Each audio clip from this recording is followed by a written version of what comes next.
Ny mety toetry ny andro any an-dranomasina ny zoma 9 martsa 20 amin'ny 9 ora maraina hatramin'ny sabotsy 7 martsa 20 amin'ny 9 ora maraina. Mila malina trano ny an-dranomasina na tsy misy aza mifampitandremana. Ho an'ny morontsiraka atsinanana tanjon'ny bombomba hatrany amin'ny tanjon'angotsy andrahona mahalina. Ho avy atsimo asanana ny rivotra ka ho folo hatramin'ny 30 km isan'ora anonjabe ny ranomasina avon'ny onja rehefa 5 metatra.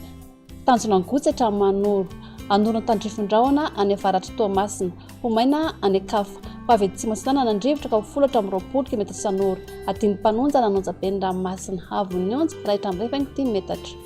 Mahanoratra ny tolanaro andrahona amin'ny sitokotoko na andrahona vitsy. Ho avy avaratra sanana ny rivotra ka ho folo hatramin'ny 20 km isan'ora hahatratra 30 km isan'ora indraindray any amin'ny tapany atsimo adiny mpanonja nanonjabe ny ranomasina avon'ny onja raitra amin'ny rehefa 5 metatra. Tolanaro hatrany amin'ny tanjona volomena andrahona vitsy na ibalika ny masoandro.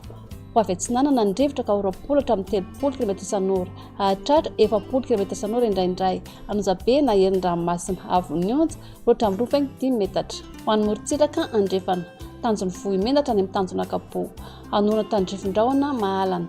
Ho avy atsimo asanana ny rivotra any amin'ny tapany atsimo ka ho 20 hatramin'ny 30 km isan'ora.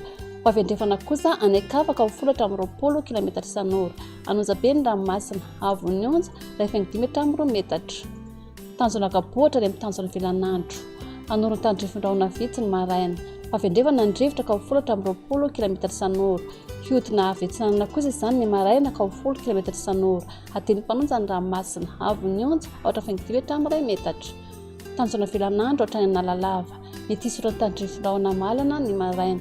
Ho avy atsinanana na atsimo asanana ny rivotra ka ho 10 hatramin'ny 30 km isan'ora adiny mpanonja ny ranomasina avon'ny onja ohatra 5 hatramin'ny 2 metatra. Analalava hatrany amin'ny tanjona bombaomby anorona tandrifondraona vitsy.